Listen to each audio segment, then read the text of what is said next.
I don't think there was a moment where America went off track, but I know that this is a moment where we have to work to get back on the right track, and that if we don't do something aggressive and bold, that we're going to stay on the wrong track for far too long for the kids who need us most. In an environment where those public schools are not providing mom and dad with the right choice, we want to be able to offer something else. A better education for their children, something that they value. What CER brings is a continuous and constant voice of choice. And they get above the politics and remember what we're all about here and what education should be about is the kids. There is an idea and there is a constant that choice in education matters, that excellence matters and it will be sought by parents, and that there are people out there who are capable of producing that if you set them free.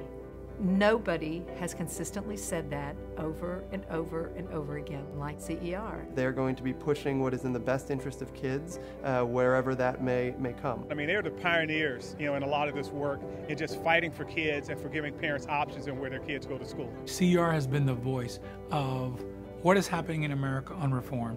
There is no way the movement would have come as far as it has today without a CER. There are very few organized interests in the U.S. that are willing and motivated to take that very pure view that everything about public education ought to start and end with the interests of parents and their kids. You have a responsibility to take a stand, and you have a responsibility to be forceful in taking that stand. Kids are suffering. Our kids are literally dying. And so this is not a happy movement in that sense. We've got to be prepared to fight. Unless there are advocates out there willing to fight for the rights of parents to be able to choose any school that works best for them, we're going to continue with the kind of schooling we've had for the last 50 to 75 years, and we know where that's gotten us. There should be a sense of urgency about this. This is perhaps our greatest challenge and our greatest opportunity to fix. CER have proven themselves to be a place of great integrity. CER is my main source of information about what's going on in school choice nationally. Who is monitoring this? I think CER plays the role of keeping everybody informed. And really, CER was the first place to go to learn about what was happening in the education reform space, to learn about charter schools and choice, and to get a sense of what the resources and the landscape was like. The most important information, documents, and research on education reform. It's always been a place where you could go to get the best information and the best strategies. Questions of policy, questions of school practice, all the debates around education reform. And electronically, I mean, they've always just been the leaders in providing information. In the early days, it was kind of the score sheet on how states were doing with charter schools. Time has gone on, they've just increased that exponentially. So they've always been really good on electronic information.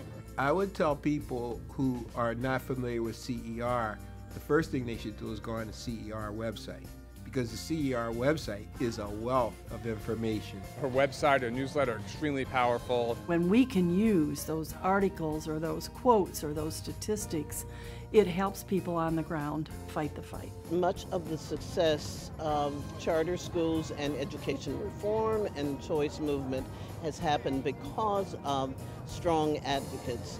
The Center for Education Reform is among the strongest. They're reacting to, in a very public way, issues even before it becomes a big issue. CER also understands the politics. They do advocacy, but they also do policy. They're coming at it from a more national perspective. They come in with data, they come in with information. We did it in this state, look at the results. We need them to accomplish what we have to do at the state level. The movement is in a different place.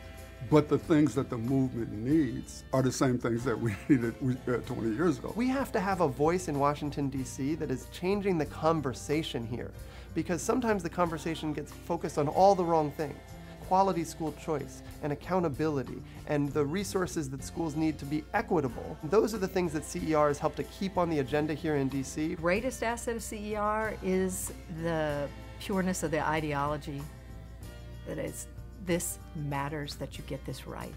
That has been true with CER since the beginning. It's important for donors that are interested in making a difference to realize that over the long haul there couldn't be a better investment. Across the spectrum of policy and of political action, CER has been there